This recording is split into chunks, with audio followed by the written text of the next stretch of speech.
Welcome to Global Dispatches, a podcast for the foreign policy and global development communities and anyone who wants a deeper understanding of what is driving events in the world today. I'm your host, Mark Leon Goldberg, editor of UN Dispatch. Enjoy the show.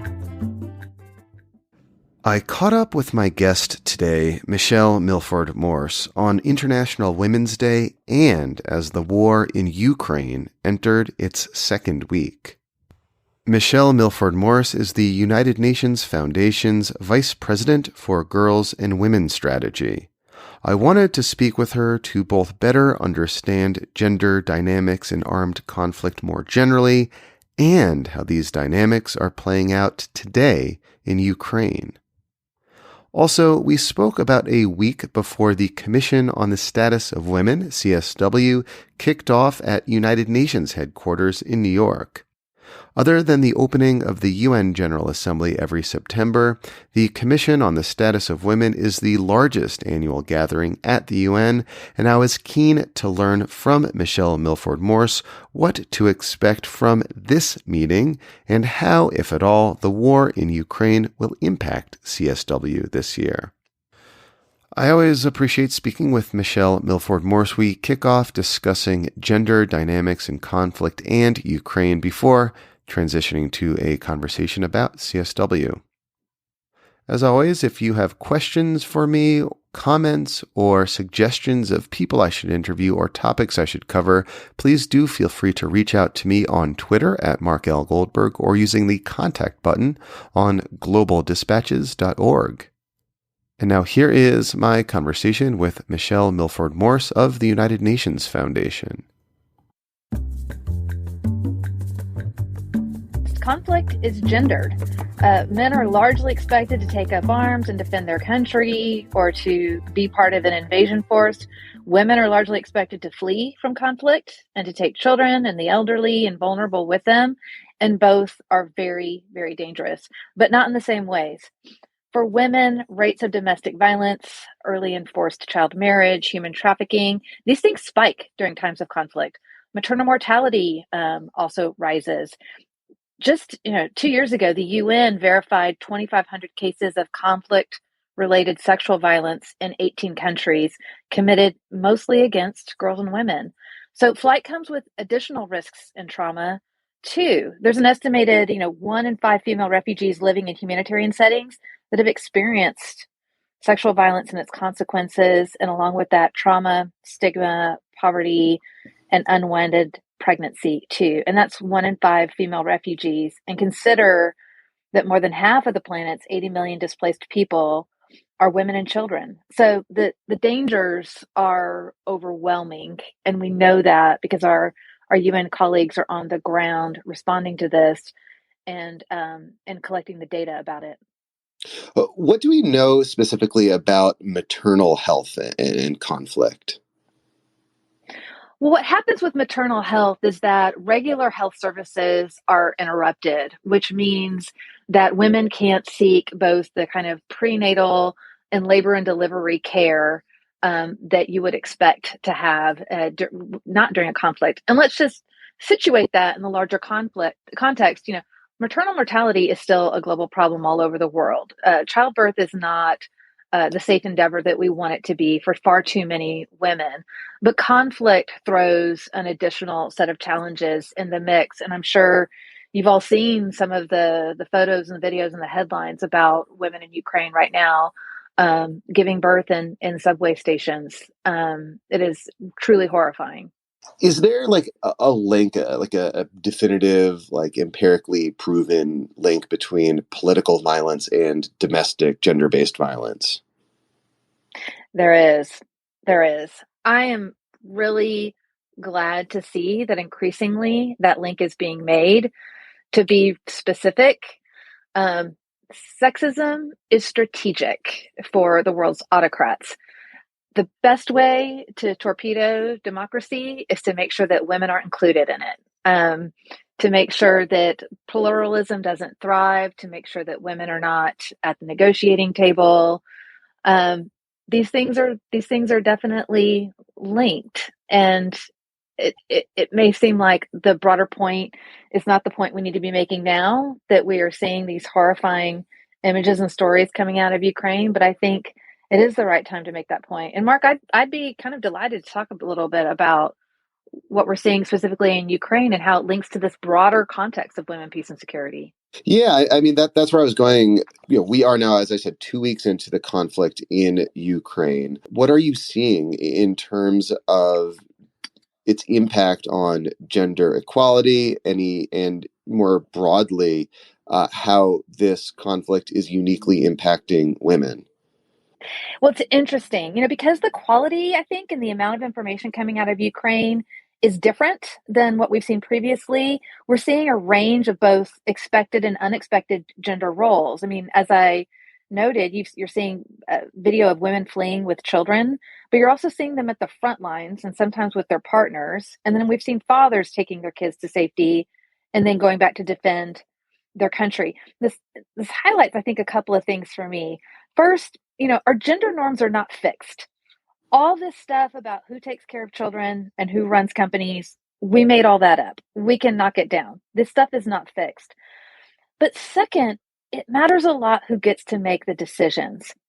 Men have largely absorbed the responsibility of waging war and the privilege of negotiating, keeping, and building peace. Men are usually the authors of war. Women are usually the weapons of war and its social and economic casualties. And I bring this up because I don't want us to talk about girls and women only as the vulnerable subjects of war, but also as the agents of change that we need. Because peace and security is women's work too. And probably our listeners, might remember that landmark year, the year 2000, when the Security Council passed the Security Resolution 1325 on women, peace, and security, and set new markers for the degree to which women would be engaged in peace building, peacekeeping, and general peace and security work. But Mark, we have a long way to go. I mean, I went and looked for some data yesterday, and I found that in 2020, women represented only 23% of delegations in UN-supported peace processes. So we have a long way to go. But the point is, we need women to take their rightful place at the negotiating table, so we have different outcomes and different voices at that table. Specifically to the conflict in Ukraine, are there any sort of anecdotes you've heard or stories you could share that are like illustrative of like gender dynamics at play in this conflict? You mentioned earlier women being on the front line. I interviewed a journalist a couple of weeks ago who was at the Polish border and was accompanying a family fleeing. The men were forced to stay behind. The women were, and the children were allowed to flee as refugees. Are there any sort of anecdotes or stories like that have sort of resonated with you? A couple, Mark. Yesterday, I saw some footage of a man and woman getting married at the front lines, and I just thought, first of all, the resilience of that was astounding to me. Getting married is kind of hope manifest in a tradition, and I thought that was so interesting to see that, and so unexpected. And at the same time, I think, like everybody, I've been watching videos and reading stories about the border and about women trying to make a decision in this moment in time. Do I hand my child off to a stranger at this border and go back and fight for my country? Or do I try to cross this border with my child and take care of my child? I just think we've put people in the most impossible situation. But I do think it's just interesting that when you get a closer look and you're able to observe how people are responding to this crisis, that you see that gender doesn't show up always in the same way for all people, and it shouldn't actually. So it seems, as we are entering sort of week two of this conflict, that a tactic, at least used by the Russian forces, will be to lay siege to cities, and also to bomb civilian infrastructure, including, as we've seen, as the World Health Organization has reported, medical infrastructure. You know, we've seen this tactics before, most recently in Syria, laying siege to a civilian population. You know, obviously, this will cause hardship and deprivation to everyone under siege. You know, is there something unique that women may experience during this time as opposed to men? Well, we talked a little bit about the maternal mortality and how a situation that is not ideal in many countries in the world crumbles further during conflict. But it's also the point, it's also important to say, women globally make up between 70 to 90% of our frontline healthcare workers. We know that, and it's been clarified for us dramatically because we are now, in year 2 of a pandemic. So anytime health infrastructure is affected like that, that there are women on the front lines who are serving as nurses, doctors, and midwives, and as other healthcare professionals that are going to be dramatically affected by that. At the same time, I mentioned that sexual violence against women spikes during times of conflict. I think it's important to highlight that specific um, and egregious violation of human rights. The UN tracks that the special representative for the use of sexual violence in conflict has warned that there are reports of the use of sexual violence happening in Ukraine. And so, as difficult as this is to talk about, as difficult it is to hear, I think it's important that we are aware that rape is used as a weapon of war, and women endure that horrific violation of their safety and their rights. And that is a unique way in which conflict can be gendered and particularly traumatic. What can be done to reverse some of the harmful trends that you described? I mean, other than reducing war, the frequency of war, the harm of war, what can be done to are there some deliberate steps both belligerents in conflicts or the international community more broadly can take to reverse some of the harmful trends that you discussed at the top of this conversation in terms of the impact of conflict and war on gender equality? Well, obviously, we want an immediate, total, complete ceasefire. I mean, I just, like everyone, I'm heartbroken. I'm worried. It's it's just deeply, deeply trying. I'm aware of the relative comfort from which I get to say these things, and yet our human family is suffering terribly there, and then, frankly, in other conflicts in the world right now as well. But Mark, I think it goes back to that point of that women don't get to make decisions. They don't get to write the story. The way that when war is waged, how it is waged, the weapons that are used against women specifically, women don't get to make the decisions about that. And so right now, if overwhelmingly um, armed conflict is waged by men, men are both the negotiators for the end of conflict, long-term peace negotiations are decided by men, then we are probably going to keep repeating the same cycle. And that's really a pity because we have some pretty good data actually that when women are involved in peacekeeping, that those agreements last longer, they endure longer. And so it's not just that, to me, making sure that everybody's around the table and gets to make decisions about our future is obviously the right thing to do, but it's also, if we want longer peace, then it's imperative that we do that. So um, that is the long-term goal: inclusion and belonging for all people. So on the topic of sitting around a table making a decision, I also want to, while I have your time, have you discuss a little bit about the Commission on the Status of Women, which is upcoming at Mm-hmm. the United Nations in March. This is after the annual UN General Assembly in September. The CSW, the Commission on the Status of Women, is the largest diplomatic gathering at the United Nations each year. It was not obviously supposed to be about the war in Ukraine, but I'm interested in getting your perspective, your take on both one, so how the conflict in Ukraine might impact discussions, if at all, at CSW, and more broadly, what you'll be looking towards at CSW this year. Well, I love CSW. It's really my favorite time of the year because it's the time of year where governments from all over the world show up in at the UN for 2 weeks to agree yet again that women are people. It is, technically is the biggest global policymaking body dedicated exclusively to promoting gender equality.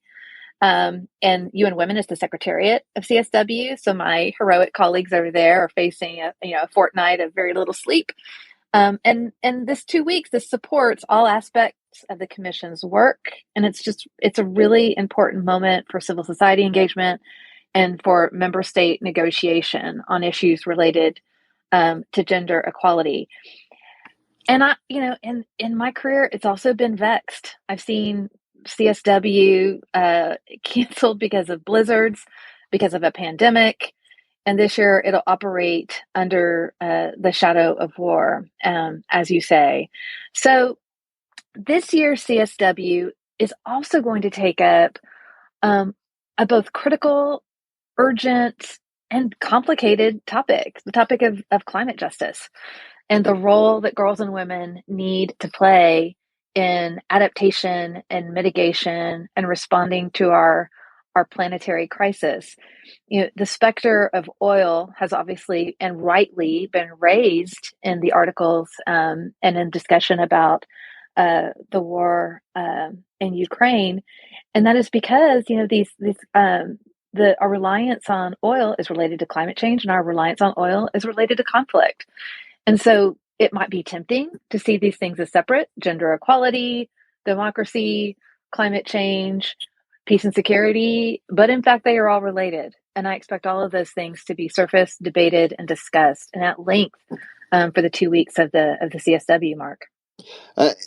Are there any sort of specific outcomes you'll be looking towards at CSW? Yeah, I will, for sure. The first thing is that the CSW this year is going to undertake, in addition to the climate justice discussion, it's going to take up this approach to working. CSW, I think, is the moment during the year that probably benefits the most from vibrant participation of civil society. And so member states and civil society actors are going to take up this question of how civil society engages in the UN.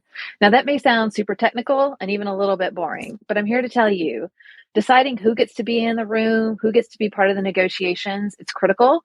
It's a form of democracy, and it should be important to anyone who cares about equality. The other thing, Mark, is that the CSW produces some agreed conclusions. They start with a zero draft. I think that zero draft initially was about 7 pages. The latest version, I think, is 57 pages. And the member states are going to hash out all kinds of things related to gender equality and to climate justice. I am keen to see where they land on this issue of climate justice. One of the reasons why this CSW might be vexed is because member states have not agreed that there is a climate crisis. They haven't agreed that the climate crisis is related to security. And member states have backtracked dramatically, in fact, on gender equality. It was long ago that 189 governments agreed to the Platform of Action in Beijing in 1995. It's even been a long time since governments agreed on the Sustainable Development Agenda and SDG 5. We have seen a rise in sexism, misogyny, nationalist leaders that are brazenly patriarchal and misogynistic. And so it is with that backdrop that these governments are going to debate two of the more contentious issues of our time: climate change and gender equality. And so, Mark, I'm going to be, to answer your question, I'm going to be watching those negotiations very, very carefully to see where as a world we land, because for my money, the future of humanity is at stake here. Well, can I ask, what are the realms of possibility in terms of where these negotiations land? What are the range of outcomes? I mean, I've been following the United Nations closely enough for many years that, documents like the outcome document that you described, go through this like painful process of like consensus negotiation where individual words are debated, deleted, added, inserted. Are there, and oftentimes civil society measures success of the outcome document based upon whether or not like certain words, certain concepts are embraced. Is there like a word or a concept that you would expect to be embraced if this were to be a successful and like maximally ambitious outcome at CSW? Well, Mark, yeah, this is old hat for you. You know that, in fact, they're going to debate every single word and every single term. I think it's hard to say, and here's why. The realm of bodily autonomy and gender equality, what makes a family, what is gender identity, these things are already hotly debated by member states, even though we have international agreements and a general consensus on gender equality. Then you throw in, this kind of hotly debated issue around climate justice. Who's going to be the most affected? Who's responsible for stopping it? And so, to be honest, I think this is going to be a bit of a wild ride to see where we go. Now, what do I want? I want all countries to come to the table and recommit to gender equality. And as part of that, I want them to recommit to the idea that the planet is in fact in peril. Our ability to live on this planet is in peril. The science is unclear. And that as we figure out what to do now, I want women at that table to determine national contributions to limiting carbon. I want them at the table to decide on how we're going to deal with disaster and destruction from climate change. Who's going to be affected by that? How are we going to adapt? I want women at the table. But I think it's going to be a wild ride, Mark. I'm not sure. I think a lot of us are unsure what to expect. I guess, and lastly, is there any sort of way that you see the crisis, the conflict in Ukraine impacting diplomacy around this outcome document? The CSW meeting will come just, a few weeks after this historic General Assembly vote in which, 141, I think, countries went on the record condemning Russia's invasion of Ukraine. Does a vote like that have any impact on the diplomatic dynamics of negotiating a document on climate justice and gender? Well, sadly, no. I don't think so either. I'm just curious to get your take. Yeah. Well, I think that moment in the UN, by the way, was astounding and glorious for me. I rewatched the calling of the vote several times because that's how it should happen. That's how it should happen. All those countries in one room debating and discussing and voting. That's how it should happen. It just doesn't. It takes a war to get something like that to happen. Gender equality never gets a moment like that, even though certainly the fate of the world depends on it, and it should. So no, I don't expect something like that. But what I do expect is that gender equality, like climate and like peace and security, it depends on the solidarity and willingness of all of us to confront those issues. These things are not just, I kind of roll my eyes when people say women's issues, because usually what follows is things like health and childcare and reproductive health. Those are human issues, but so are climate change. So is and peace and security and economic growth and global health and pandemic preparedness. Those are all women's issues. I would love to see global solidarity around that idea. Let's just be blunt about it. Trying to achieve more peace and prosperity for the world without women's meaningful equality and inclusion is like trying to make guacamole without an avocado. It's impossible. And I want there to be more both awareness of that, and I want more solidarity around that idea. Well, Michelle, thank you so much for your time. Thank you, Mark. All right. Thank you all for listening. Thank you to Michelle Milford Morse. And we recorded our conversation live on Twitter Spaces, and she did take time to answer some questions for the audience. If you ever want to participate in one of these live recordings, please just follow me on Twitter. I host them regularly and often give audience the opportunity to ask questions. Nearly always do, unless there's some sort of time consideration. All right, we'll see you next time. Thanks. Bye.